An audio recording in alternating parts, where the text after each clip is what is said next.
Medical कॉलेजमध्ये तळमधलं पूर्ण पाणीसाठा झालेला आहे पावसामध्ये आणि पूर्ण औषध हे पूर्ण पाण्यामध्ये आहेत. लिफ्ट मशीन पूर्ण पाण्यामध्ये आहे. नेमका काय प्रकार आहे आणि काय मागणी असेल आपली? सगळ्यात महत्त्वाचं म्हणजे मला पहिल्यांदा आवर्जून सांगायचं आहे की धाराशिव जिल्ह्यातील आपला जो हे जिल्हा शासकीय रुग्णालय आहे त्याच जिल्हा वैद्यकीय महाविद्यालय म्हणून तिथं एक मोठी सुविधा झाली अशी एक आभास निर्माण झाला मनातमध्ये.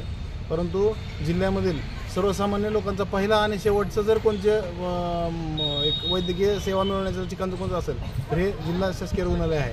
इथं अगोदरच ज्यावेळेस इलाजासाठी जिल्ह्यातून उपचार घेण्यासाठी लोक येतात त्यांना औषधाचा तुटवडा आहे, त्यांना अनेक अडचणी आहेत, औषधं वेळेवर मिळत नाहीत, त्यांना इंजेक्शन सलाईन ॲडमिट असलेल्या पेशंटला मिळत नाही, अशा अनेक तक्रारी सतत होतात आपल्याकडे. अनेक लहान बालकं दगावली गेली पाठीमागच्या 1-2 महिन्याखाली.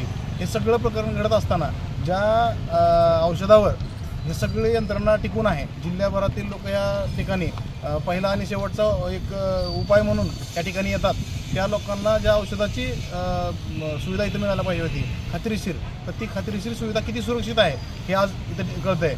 मला या ठिकाणी आवर्जून सांगायचं आहे की आपल्या इथं साधं एक घराचा बांधकाम परवाना काढायचा म्हणलं आणि एखाद्या प्रायव्हेट हॉस्पिटलचा बांधकाम परवाना काढायचा म्हणलं तर 2 प्रकारे, एक साधं एक जनरल परवाना असतो आणि एक विशेष परवाना असतो.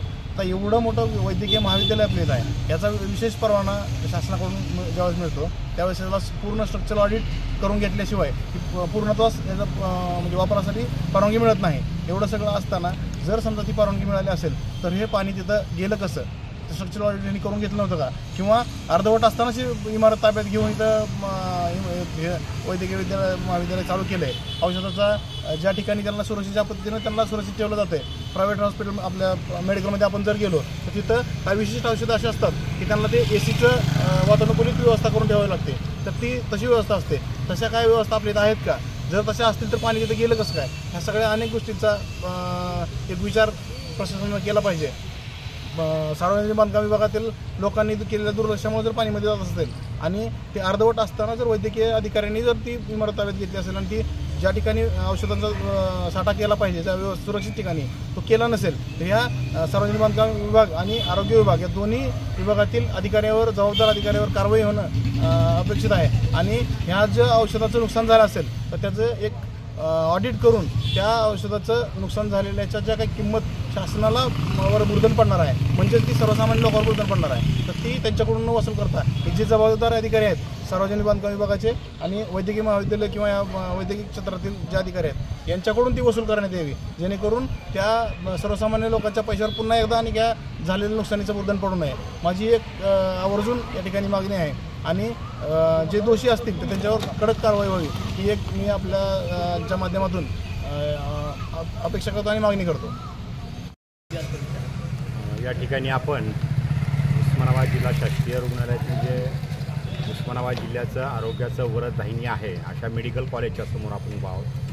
बाजूला आपण पाहू शकता की या मेडिकल कॉलेजच्या तळघरामध्ये मागच्या 4 दिवसाच्या पावसामध्ये जवळपास उस्मानाबाद जिल्ह्यातील आणि परिसरातील रुग्णांना अत्यावश्यक असलेल्या ज्या औषधी आहेत याचं भांडार या तळघरामध्ये असून मागच्या 4 दिवसाच्या पावसामध्ये या तळघरामध्ये पाणी जमा होऊन जवळपास 20 लाखाच्या औषधीचं नुकसान या ठिकाणी झालेलं आहे.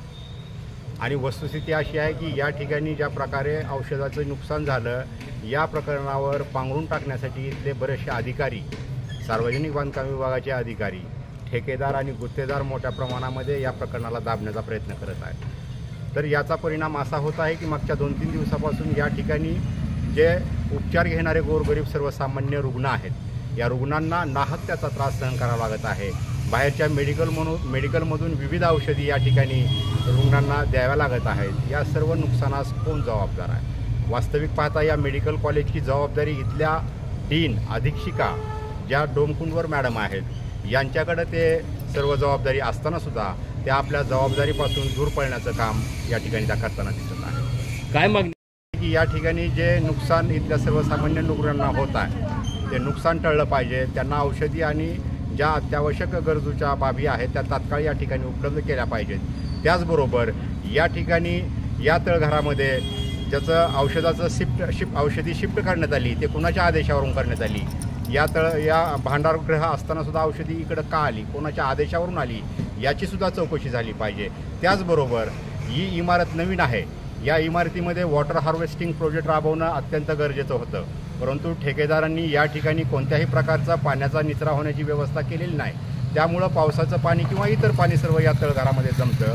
त्यामुळे या कामास हे काम करणारं सार्वजनिक बांधकाम विभाग असेल, संबंधित गुत्तेदार असतील आणि या सर्वांना पाठीशी घालणाऱ्या इथल्या डीन असतील, या सर्वांची रीतसर चौकशी होणं अत्यंत गरजेचं आहे.